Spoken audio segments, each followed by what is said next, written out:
Hi guys, હું સીમાની.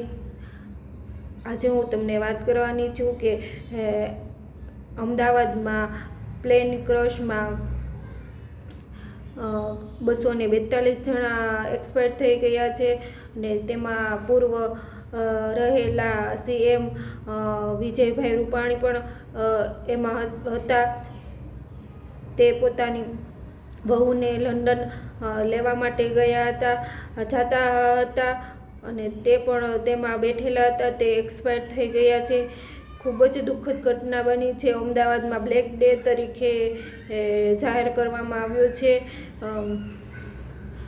આ સમાચાર ખૂબ દુઃખનીય છે કે 42 લોકો પ્લેનમાં ક્રશ તો થઈ ગયા છે, પણ નીચે જે હોસ્ટેલ હતી તેમાં પડવાથી તે હોસ્ટેલમાં ઘણા બાળકોને પણ એક્સપાયર થઈ ગયા છે. ઘણા ઈજાગ્રસ્ત છે.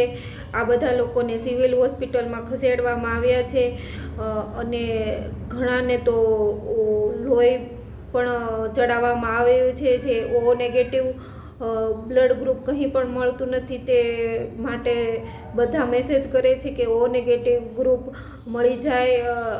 સાદામાં બધા વધારેમાં વધારે એ શેર કરે કે O નેગેટિવ ગ્રુપ લોહી જે હોય તે ડોનેટ કરે, કારણ કે કેટલાની જિંદગી દાવ પર લાગેલી છે અને કેટલા તો વયા ગયા છે, એક્સપાયર થઈ ગયા છે.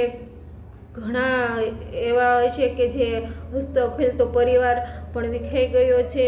અમરેલીમાં પણ એક છોકરી જે લંડન જતી હતી પોતાના સપના સાકાર કરવા માટે, તે પણ એક્સપાયર થઈ ગઈ છે. ઘણાની ખુશીઓ હોય લંડન જવા માટે, કંઈક ને કંઈક પોતાના સપના સાકાર કરવા માટે જ્યાં હોય અને એને કંઈ ખબર ન હોય કે આવું થવાનું છે. તો બધા જ ઘણા એવી દુઃખદ ઘટના બની છે જે બહુ સાંભળીને પણ કંઈક થવા માંડે, રૂવાડા ઊભા થઈ જાય એવી આ ઘટના છે. આ પ્લેન ક્રશ થયું એમાં 1 લાખ ઉપર તો ઈંધણ હતું જે પ્લેનને માટે હોય.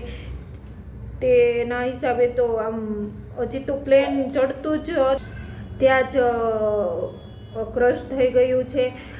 જે નીચે ઘણું બધું નુકસાની પણ થઈ છે. હોસ્ટેલમાં હજી તો છોકરાઓ પણ, કારણ કે હજી તો હોસ્ટેલ ખુલી છે, છોકરાઓ પણ એકના એક સંતાન પણ હોય જે એક્સપાયર થઈ ગયા છે. એકનો એક બાળક હોય કે જેના માતા પિતાને પણ બહુ જ આઘાત લાગ્યો હોય છે. આપણે એની પરિસ્થિતિ સમજી શકીએ છીએ, કારણ કે આપણા ઘરે આવું થયું હોય તો આપણે કેટલી દુઃખદ થાય છે. તો જે આ ઈજાગ્રસ્ત પ્લેનમાં થયેલા બધા લોકોને આત્માને શાંતિ મળે એવી આપણે સૌ પ્રાર્થના કરીએ. બીજું તો આપણે કંઈ ન કરી શકીએ, પણ એટલી તો આપણે પ્રાર્થના કરી શકીએ કે એના આત્માને શાંતિ મળે અને આપણે બનતી કોશિશ કરી શકીએ, કારણ કે જે અમદાવાદવાસીઓ રહેલા હોય ત્યાં તે પોતાના યથાશક્તિ પ્રમાણે સેવા કરી શકે, કારણ કે સિવિલ હોસ્પિટલમાં બધાને એડમિટ કરેલા છે. જે બધાને થોડું ઘણું વાગ્યું હોય અને પ્લેન ક્રશમાં એક જ વ્યક્તિ એવો છે જે બચ્યો છે. અને નવાઈની વાત તો એ છે કે એમાં એક ભાગવત ગીતા પણ મળી આવેલી છે. એ ભાગવત ગીતામાં તો કંઈ નથી થયું. આખી એવી ભાગવત ગીતા છે જેમાં એક પણ પેજ પણ બળેલું નથી.